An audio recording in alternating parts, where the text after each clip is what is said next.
नमस्कार दोस्तों, आप देख रहे हैं रहस्य के पार। और आज इस वीडियो में एक्सप्लेन करने जा रहे हैं दी वैम्पायर डायरीज का सीजन 7 का एपिसोड नंबर 18। तो चलिए शुरू करते हैं। शुरू करने से पहले वीडियो को जरूर लाइक करें, चैनल को सब्सक्राइब करें और एक देखते हैं रिकैप में हमने देखा है स्टेफन की एक तरह से आत्मा वापस तो आ चुकी है, बट किसी और बॉडी के अंदर, और स्टेफन के अंदर एक साइको किलर की आत्मा आ चुकी है और जो ढूंढने लग रहा है क्योंकि वो भाग चुकी है। वहीं पर हम देखते हैं उस मोमेंट पे रेना क्रूज बताती है कि उस साइकोपैथिक किलर को मारना ही होगा और कोई ऑप्शन नहीं है, बट हम देखते हैं वैलेरी इसके लिए रेडी नहीं थी। और अब हम देखते हैं आगे क्या होता है इस एपिसोड में।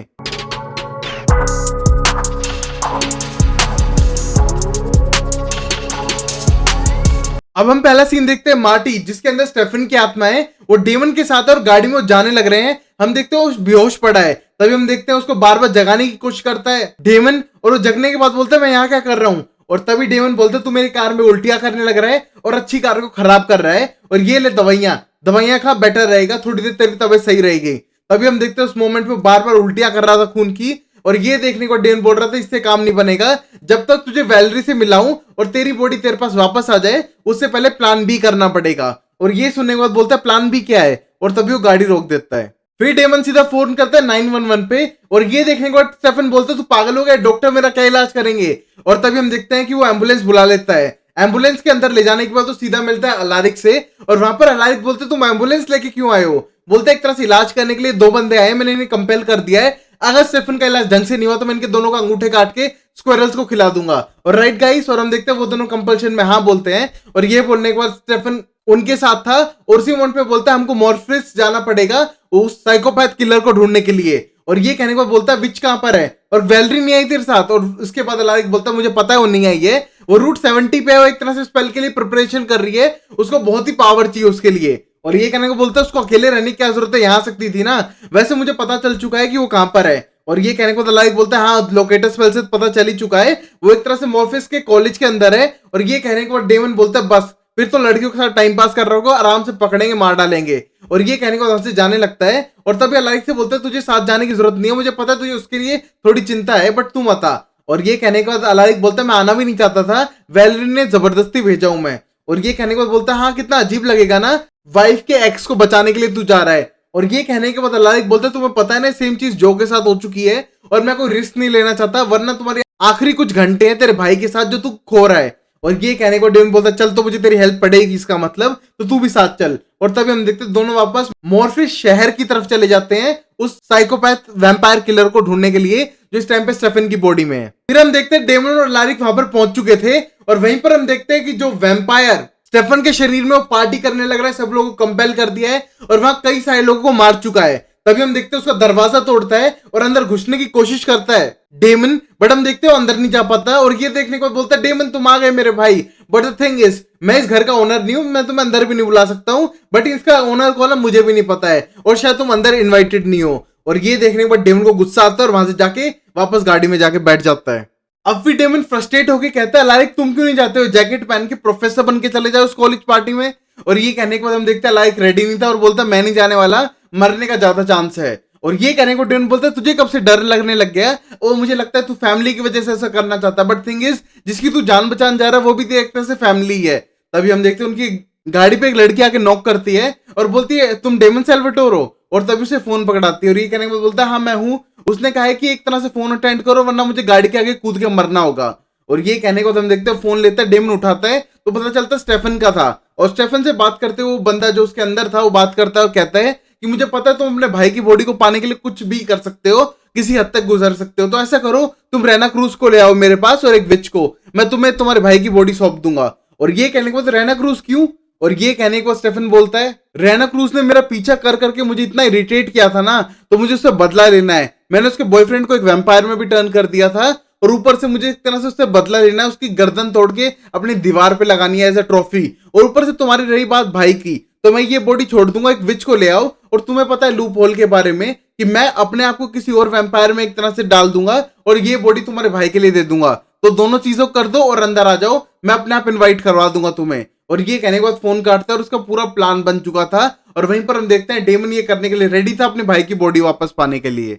फिर हम देखते हैं डेमन सीधा फोन मिलाता है वैलेरी के पास और बोलता है कि तुम कहां पर हो, तुमने स्पेल रेडी किया क्या। और बोलती है तुम पहले ये बताओ स्टेफन कैसा है। और तभी हम देखते हैं डेवन बोलता है स्टेफन बिल्कुल सही है और मॉडर्न साइंस का करिश्मा है कि अब तक जिंदा है और इतना ही बहुत है, बट तुम्हें अपना काम जल्दी करना पड़ेगा।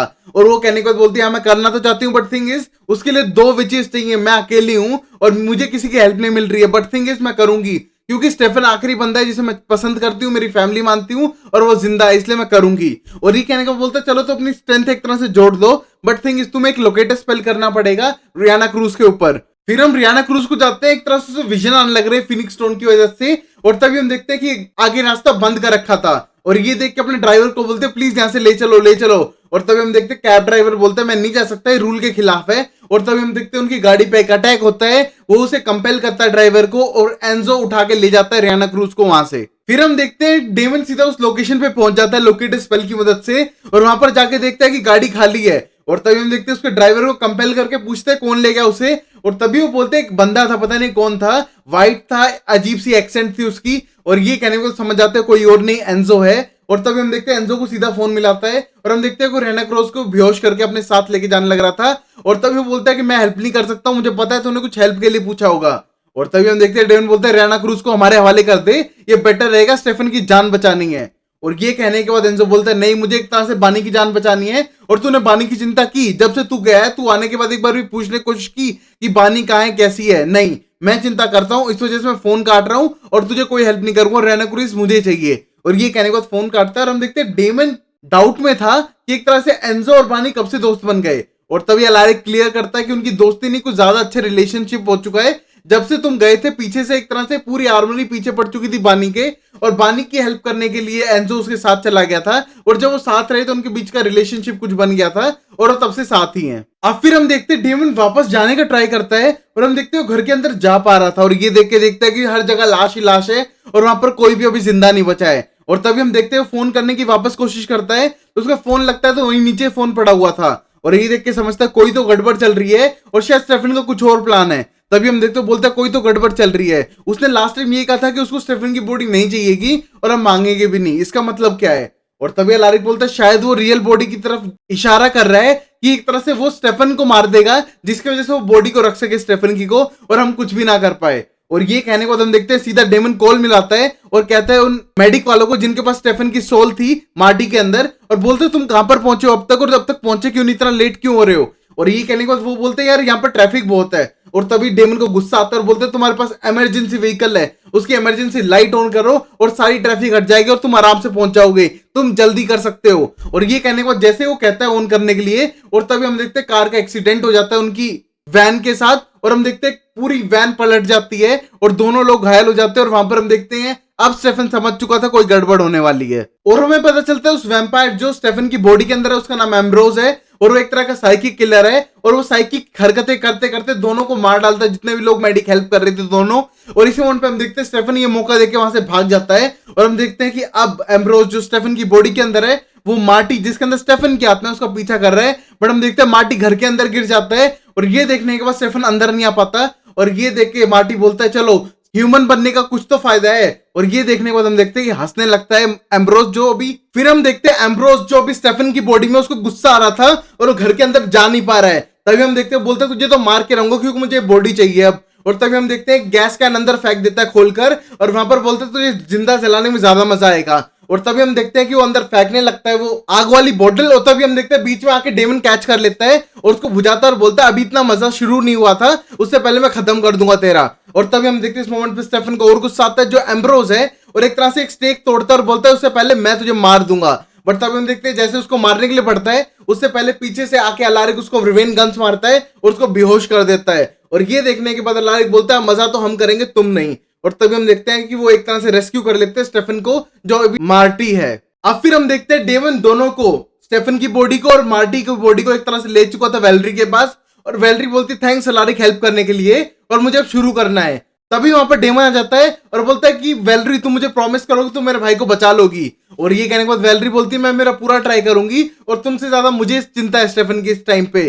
और तभी हम देखते हैं दोनों हाथ पकड़ती है और अपना स्पेल स्टार्ट कर देती है। वहीं पर हम देखते हैं डेमन एक ब्लड बैग भी लाया था, जैसे अगर स्टेफन आए तो उसको टाइम ना लगे हील होने में। और तभी हम देखते हैं वेलरी अपना जादू स्टार्ट करती है और ये देख के हम देखते हैं कि वो वीक भी पड़ रही है क्योंकि वो अकेली है एक तरह से। फिर हम देखते हैं वैलेरी एक तरह से स्टेफन के दिमाग में थी और स्टेफन बोलते तुम यहाँ क्या कर रही हो, और बोलती है मैं तुम्हारे साथ 3 साल टाइम बिता चुकी हूँ, मुझे पता है तुम्हें घर कितना पसंद है, तो मैं तुम्हें कंफर्ट देना चाहती हूँ जब तक स्पेल होने लग रहा है। और ये कहने के बाद स्टेफन बोलता है अच्छा स्पेल हो रहा है तो मतलब मैं मर भी सकता हूँ, तो मैं लास्ट मोमेंट तुम्हारे साथ ही बिताऊंगा, ये तो अच्छी बात है। और बोलते हैं नहीं मैं तुम्हें नहीं मरने दूंगी, मैंने प्रॉमिस किया है। और वो स्पेल करना स्टार्ट कर रही थी रियल वर्ल्ड में और बहुत वीक पड़ के जमीन पे गिर जाती है। और ये देख स्टेफन बोलता है तुम ऐसा करो मत करो अगर तुमसे नहीं हो रहा है तो। बट वहीं रियल वर्ल्ड में हम देखते हैं डेमन बोलता है करना पड़ेगा तुझे, तूने प्रॉमिस किया, और जबरदस्ती उसके हाथ पे हाथ रखता है जिससे कि वो कर सके स्पेल। और वहीं पर अलारिक बोलते हैं तू उसे फोर्स नहीं कर सकता, वो मर सकती है। और तभी हम देखते हैं कि डेमन को सिर्फ अपने भाई की चिंता थी और बोलता है मुझे किसी से कोई फर्क नहीं है, इसने प्रॉमिस किया था करके रहेगी। और वहीं पर हम देखते हैं कि वैलेरी करने के लिए तैयार थी। और वहीं पर हम देखते हैं सपने के अंदर जहां पर बात करने लग रही है स्टेफन से और बोलती है कि मुझे करना ही पड़ेगा क्योंकि मैंने तुम्हें प्रॉमिस किया है, ऊपर से तुम्हारे सिवाय इस दुनिया में मेरा कोई और नहीं है। और तभी अपना स्पेल पूरा कर देती है और बहुत ज्यादा वीक पड़ती है, नाक से खून आने लगता है। और वो स्पेल जैसे ही कंप्लीट करती है हम देखते हैं वैलेरी गायब हो जाती है। वहीं पर स्टेफन मना करता है, बोलता है अगर तुमसे नहीं हो रहा है तो मत करो, तुम मर सकती हो। और तभी वैलेरी गायब हो जाती है उसके सपने में से और हम देखते हैं कि वो रियल में जग जाता है और बहुत ज्यादा घबराया हुआ था। फिर वहां पर वैलेरी को जिंदा देखता है और वो देख के बहुत ज्यादा खुश हो जाता है, उसके गले लग जाता है। और हम देखते हैं कि डेमन भी बहुत ज्यादा खुश था अपने भाई को वापस पाकर। और यहाँ पर हम देखते हैं कि बहुत ज्यादा खुश है वैलेरी को जिंदा देखकर और लगा था उसे कि उसकी वजह से वो मर ना जाए। अब फिर हम देखते हैं अलारिक वहां से जाने लगता है और उसका पीछा डेमन करता है और बोलता है तू कहां जा रहा है। और अलारिक बोलता है मेरी फैमिली है, 2 बच्चे हैं, सब कुछ सही चल रहा है, उनके पास जाना है मुझे। और तभी डेमन बोलता है तू यहाँ रुक भी सकता है ना हमारे साथ। और तब बोलता है नहीं यार मुझे नहीं रुकना, पहली बात तो हमें छोड़ के चला गया था, ऊपर से मेरी लाइफ है, 2 बच्चे हैं, एक फियोंसे है और ऐसी फैमिली है, और मैं एक जॉब करता हूँ जिसपे मुझे काम करना चाहिए और मेरी नॉर्मल लाइफ है, परफेक्ट लाइफ है। और बुरा मत मानना तेरे बगैर बिना किसी ट्रबल के मैं अच्छे से जी रहा था। और ये सुनने के बाद डेमन को बहुत बुरा लगता है और कहते हैं चलो तुमने सच तो बोला। और ये कहने के बाद वहां से जाने लगता है। और तभी हम देखते हैं ये कहने के बाद अलारिक बोलता है तुम्हें पता है तुमने कितना गलत किया, हम सबको सिर्फ लेटर देके छोड़ के चले गए और तुमने कभी सोचा। और तभी डेमन बोलता है कि हाँ मुझे तुमसे पर्सनली मिलना चाहिए था but I am sorry for this, और मेरा थोड़ा नेचर ही ऐसा है। और तभी अलारिक बोलता है चल रहने दे, तेरी बात नहीं सुननी है मुझे।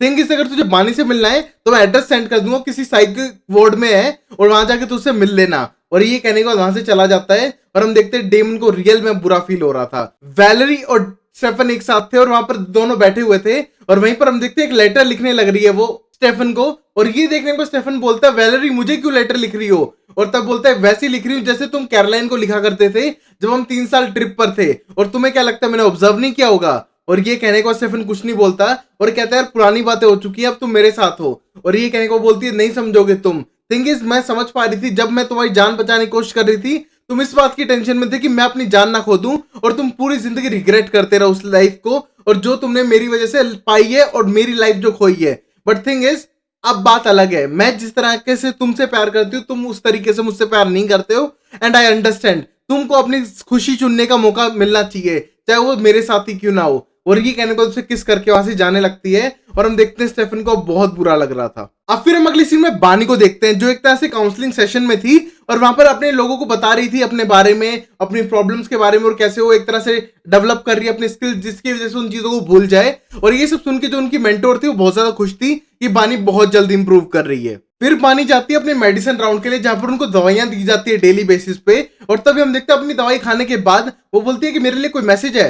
और तभी हम देखते हैं डॉक्टर उसका मैसेज चेक करने की कोशिश करती है तो कुछ हेर फेर करती है दवाइयों के बीच और फिर अपने रूम में जाने लगती है। तभी हम देखते हैं एक लड़की उसका पीछा करने लगती है, अंदर आने के बाद उसका डोर अंदर से बंद करती है और बोलती है तुम कुछ गड़बड़ नहीं कर रही हो, तुम मेरी दवाइयों के साथ मैं बहुत लंबे टाइम से ऑब्जर्व कर रही हूँ, तुम मेरी दवाइयां निकाल के वहां पर शुगर पिल्स रख देती हो, तुम्हें गड़बड़ क्या कर रही हो। और तभी हम देखते हैं बानी पीछे हटती है 2 कदम और बोलती है मैं तुम्हारे लिए अच्छा कर रही हूँ, तुम्हारी दवाइयों के बदले में शुगर पिल इसलिए डाल रही हूँ क्योंकि तुम ढंग से सोच सको, जब तक ये दवाइयां खाती रहोगी ना तुम सही नहीं हो सकती हो। और ये कहने के बाद हम देखते हैं लड़की गुस्से की तरफ आगे बढ़ती है और बाद में गले लगा लेती है और कहती है थैंक्स, तुम्हारी वजह से मैं एक तरह से पागल नहीं हो रही हूँ और ये दवाइयों में कुछ गड़बड़ है। तभी पता चलता है उस लड़की का नाम वर्जीनिया है और वो बोलती है थैंक्स मेरी हेल्प करने के लिए, और तुम्हें कुछ चॉकलेट्स चाहिए क्या, मुझे पता है नर्स कहां पर छुपा के रखती है। और ये कहने के बाद मानी बोलती है हाँ अगर है तो दो।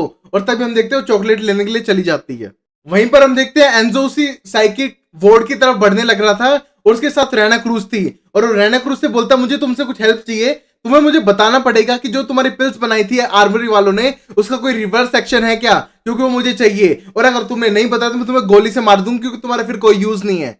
और ये कहने के बाद रेना क्रूज हंसने लगती है और बोलती है मैं समझ गई तुमसे क्या गड़बड़ हुई है, तुमने किसी अपने को वो पिल खिलाई है, जरूर वो कोई विच है और शायद वो बानी तो नहीं है, और शायद तुमने अपने ही लव का अपने हाथों कत्ल करवाने की प्लानिंग कर ली है, क्योंकि मेरी दवाई का आर्मरी वालों को भी कोई सोल्यूशन नहीं मिला और कोई एंटीडोट नहीं मिली। और ये सुनने के बाद हम देखते हैं एंजो बहुत ज्यादा टेंस हो जाता है कि वो करे तो अब क्या करे। अब फिर हम देखते हो चॉकलेट लेके आ चुकी थी बानी के रूम में और दोनों चॉकलेट खाते हुए हम देखते हैं बानी से पूछती है तुम यहाँ पर क्यों आ गई हो, और ये कहने को बोलती है मेरी फैमिली में एक डार्क सीक्रेट था और उस डार्क चीज से मैं मेरी फैमिली को बचा रही थी, बट थिंग वाज वो बचना ही नहीं चाहते थे, उनने बल्कि मुझे ड्रग किया और यहाँ पर भेज दिया और मुझे पागल कह रहे हैं। और ये कहने के बाद बोलती है ओके तुम तो सेंट जॉन फैमिली से हो ना, फिर तो खतरा बनना ही चाहिए।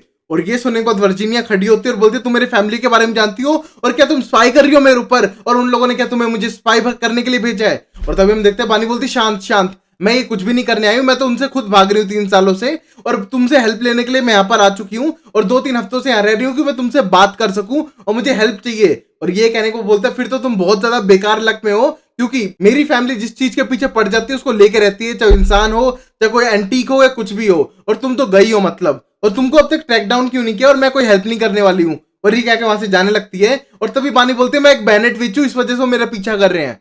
और ये कहने को बोलते तुम रियल में बैनेट विच हो तो अब तक पकड़ी जाती, और ये कहने को बोलते नहीं मैं नहीं पकड़ी गई हूँ। ओके फिर तुम अगर रियल में बैनेट विच हो ना तो प्रूव करके दिखाओ, करो मैजिक मेरे आगे। और तभी बानी बोलती है मैं मैजिक अभी नहीं कर सकती हूँ और मेरे पास अभी मैजिक नहीं है, बट प्रूव कर सकती हूँ कि मेरे पास मैजिक क्यों नहीं है और मुझे अब तक ट्रैक डाउन क्यों नहीं कर पाए, बट द थिंग इज तुम प्रॉमिस करो किसी को नहीं बताओगी। और ये कहने को वर्जीनिया बोलती है ओके मैं प्रॉमिस तो करती हूँ, बट द थिंग इज अगर मैं तुम्हें प्रॉमिस कर रही हूँ तो तुम्हें मुझे यहाँ से भगाना होगा, जब तुम यहाँ से जाओगी तो मुझे भी यहाँ से भगाना होगा, और तब मैं एक तरह से डील करती हूँ। और ये कहने के बाद बानी उससे एग्री कर देती है। तभी फिर बानी अपनी वो पिल्स दिखाती है और बोलती है रेना क्रूज के ब्लड से बनी है, इसकी मदद से मैं अपने मैजिक को हाइड कर सकती हूँ और अपने आप को भी लोकेटर स्पेल से, इस वजह से आर्मरी वाले मुझे अब तक पकड़ नहीं पाए हैं और इसी वजह से मैं बचती हूँ। और ये सीक्रेट सुनने के बाद बोलती है ओके तो मैं बताती हूँ कि मेरी फैमिली का वो डार्क सीक्रेट क्या है। अब फिर वो बताती है कि आर्मरी के बेसमेंट में एक वोल्ट है, एक तरह का तहखाना जिसके अंदर एक राज छुपा हुआ है और उसको लूसी बेनेट विच नाम की एक विच ने बंद कर दिया था अपने जादू से,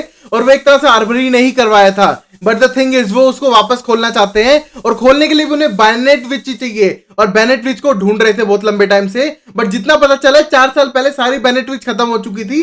और ये कहने के बाद बोलती लास्ट लूसी बेनेट थी जो भाग गई थी कहीं, और पता नहीं तुम कहां से आ गई। और ये कहने के बाद बानी बोलती है मैं 4-5 साल के लिए मर चुकी थी बीच में, इस वजह से किसी को नहीं पता, बट वापस जिंदा हो गई हूँ, बहुत लंबी कहानी है, बट द थिंग इज अगर उससे मेरी जान बचती है तो मैं वोल्ट खोल दूंगी, मुझे वोल्ट खोलने से कोई प्रॉब्लम नहीं है। और ये कहने के बाद वर्जीनिया बोलती है नहीं तुम उस वोल्ट को नहीं खोल सकती हो और उसके अंदर एक खतरनाक चीज है और उस चीज के अंदर बहुत ज्यादा डार्कनेस, तुम नहीं खोलोगी। और तभी बानी बोलती है ऐसा मैं कुछ नहीं समझती हूँ, थिंग इज मुझे मेरी सेफ्टी पहले चाहिए। और ये कहने के बाद हम देखते हैं कि वर्जीनिया गुस्सा आता है और बोलते हैं मुझे लगा था तुम मेरी साइड पे हो बट तुम नहीं हो, और तुम नहीं हो तो फिर देखो तुम, और ग्लास तोड़ती है और उसको हार्म करने की कोशिश करती है, उसके हाथ पे कट भी मारती है, बट तब तक हम देखते हैं बाहर से गार्ड्स आके उसे पकड़ लेते हैं। अब फिर हम देखते हो चिल्ला चिल्ला के मना करती है और बानी को कहती है कि ये भाग जाएगी यहाँ से, गार्ड तुम इसे पकड़ो मुझे नहीं। तभी हम देखते हैं वर्जीनिया को पकड़ के इंजेक्शन लगा के वहां से लेके जाने लगते हैं और बोलती है प्लीज वोल्ट मत खोलना, वोल्ट मत खोलना, और उस तहखाने को खोलने के लिए साफ मना करती है। बट हम देखते हैं बानी बहुत ज्यादा कंफ्यूज थी उसमें ऐसा क्या था। फिर हम अगले सीन में बानी को देखते हैं जो अपने रूम में अकेली खड़ी थी और वहां पर हम देखते हैं आ जाता है एंजो। एंजो आने के बाद बोलते हैं मुझे पता चला तुम्हारी किस लड़ाई हो गई यहाँ पर और तुम सही तो हो, और तभी वो एकदम एंजो को देख के खुश हो जाती है, उसके गले मिलती है, किस करती है और बहुत ही ज्यादा इंटीमेट होती है। उस मोमेंट पे बोलती है हाँ वर्जीनिया सेंट जॉन से हो गई थी और तुम समझते हो क्यों। और ये कहने को बोलते चलो तुम इन्फॉर्मेशन मिली गई, और तो बोलती हाँ वो मेरी मदद चाहते हैं क्योंकि उनने एक वोल्ट बंद करवाया था तहखाना एक बैनेट विच से, उनको खोलने के लिए भी एक बैनेट विच ही चाहिए, इसलिए वो मेरे पीछे पड़े हुए हैं। और अब कुछ दिन और इसके बाद मैं यहाँ से निकल जाऊंगी, आराम से अच्छी लाइफ जीऊंगी और कोई प्रॉब्लम नहीं होगी मुझे। और ये कहने के बाद खुश हो जाती है। और तभी हम देखते हैं ये कहने के बाद एंजो उससे वो पिल्स लेने के लिए मना करता है और कहता है कुछ गड़बड़ है, मैं तुम्हें बताना भूल गया, क्योंकि ये दवाइयां मैं सेम मैरी लुइस को भी खिलाने लग रहा था और पता चलता है कि ये दवाइयां उसको सिक बनाती हैं और एक तरह से वो मरने वाली थी, इस वजह से उसने पहले ही सुसाइड कर ली। और ये कहने को बानी बोलती है मुझे तो पता चला सिर्फ उसने अपने आप को ब्लास्ट कर लिया है, तब बोलती है उसको पता था वो मरने वाली है, उसने इसलिए ऐसा किया। और ये कहने के बाद बानी इमोशनल हो जाती है और कहती है ऐसा कैसे हो सकता है, और पहले भी मर चुकी by the way, but thing was मैं अब नहीं मरना चाहती हूँ। और ये कहने के बाद एंजो बोलता है डोंट वरी मैं तुझे बिल्कुल नहीं मरने दूंगा और मेरे वर्ड्स हैं तुम्हारे पास, और उसके गले लग जाती है और बानी इमोशनल थी। फिर हम देखते हैं वहां पर डेमन आ चुका था और बोलता है बानी और तभी हम देखते हैं एंजो से दूर जाते हुए उसको देखने लगती है और उसको देख के खुश भी होती है और उसकी आंखों से आंसू आ रहा था। और हम देखते हैं डेमन बोलता है आई एम, और वो सॉरी भी नहीं बोल पा रहा था। और तभी हम देखते हैं बानी स्माइल करते हुए उसके पास जाते हैं, उसकी आंखों से आंसू आने लग रहे थे और गेट उसके मुंह पे मारती है गुस्से में। और ये एपिसोड 18 की एंडिंग थी। तो गाइस बहुत सारे डाउट आ चुके हैं। अब स्टेफन वापस आ गया बट वैलेरी उसको छोड़ के जा रही है क्योंकि उसे लगता है कि वो उससे उतना प्यार नहीं करता जितना वैलेरी उससे करती है। वहीं पर हम देखते हैं कि अब बेनेट की जान खतरे में पड़ चुकी है। बेनेट विच कोई और नहीं, बानी है जो। और हम देखते हैं कि अब एंजो कैसे सोल्व करेगा और क्या बानी माफ कर पाएगी डेमन को। और वहां पर हम देखेंगे अलारे की पर्सनल लाइफ कैसे चलती है अगले एपिसोड में। तब तक के लिए लाइक शेयर सब्सक्राइब करो। Bye bye, tata, sayonara and take care.